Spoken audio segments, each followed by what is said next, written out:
마린의 시황 지난 한 달 7월의 시황을 알아보겠습니다. 지난 7월은 34평형 거래 증가, 대형 평형대의 줄어든 거래량을 보인 한 달이었습니다. 전형적인 실거주자 위주 시장의 모습입니다. 이러한 거래 경향은 별다른 이슈가 없는 한 지속될 것으로 보입니다.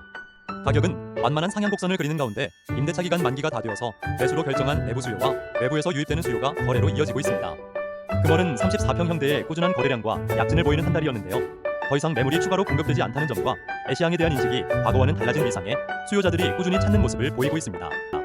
대형 평형대가 소강 상태를 보이는 이유도 그동안 남아있던 저렴한 급매물들이 어느 정도 소진되었고 마찬가지로 추가로 매물이 더 이상 나오지 않기 때문입니다. 그럼에도 불구하고 모든 평형대에서 거래는 지속적으로 발생되고 있고 거래량도 유지되고 있습니다.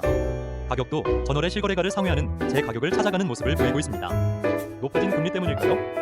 특히 34평형대의 월세 매물 풍기 현상은 전월과 마찬가지로 금월에도 이어지고 있습니다. 당분간 이러한 풍기 현상도 지속될 것으로 보입니다. 앞으로 대출금리가 인상이라도 된다면 지금의 월세도 오를 가능성이 많을 텐데요. 대출금리와 아파트의 매매 거래는 반비례 현상을 보입니다. 대출이자보다 월세가 저렴한지, 대출이자가 더 저렴한지를 비교하고 전세로 갈 것인지 월세로 가야 할 것인지 선택하는 기준이 되기 때문입니다. 그럼에도 불구하고 월세 풍기 현상을 빚는 가장 큰 이유는 정부 정책 때문입니다. 최근 은행권에서 정부의 대출 규제 정책인 97 대책으로 대출 자금이 소진되어 신규 전세 자금 대출이 받기가 어려워지고 있는데요. 과거에 대출을 했었던 경험으로 현재 전세 자금에 문제 없을 것이라 예단하고 계약을 먼저 체결하는 것에는 위험이 따릅니다. 마린의 시향도 예외는 아닌데요. 전세 자금 대출 예정인 분들께서는 충분히 은행을 통해서 한도, 금리, 대출 가능 여부를 꼭 확인하시고 계약에 나서야 하겠습니다. 위와 같은 정부의 대출 규제에 따라 심사 대상에서 아예 제외되거나 한도가 축소되는 등 대출에서 이탈되는 수요가 월세 매물에 몰림으로써 월세 매물 풍기 현상이 발생되는 이유가 되고 있습니다.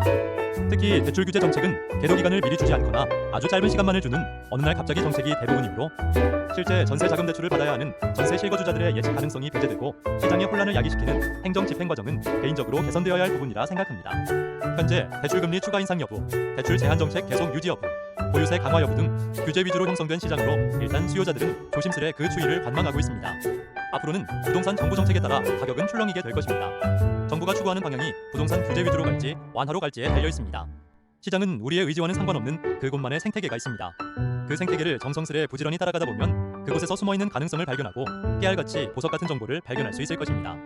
다시 한번 정리하면 지난 7월에는 전체적으로 34평형대 거래는 전월에 비해 증가, 대형 평형대는 다소 소강, 임대차 거래는 활발한 시황을 보였습니다. 항상 관심 가져주시고 중개일을 부탁합니다. 빠른 성사, 깨알 같은 참신한 정보로 맞춤 매물을 찾아드리겠습니다. 네이버에서 월영 마린시티 부동산을 검색해주세요. 블로그에서도 같은 정보를 보실 수 있습니다. 읽어주셔서 감사합니다.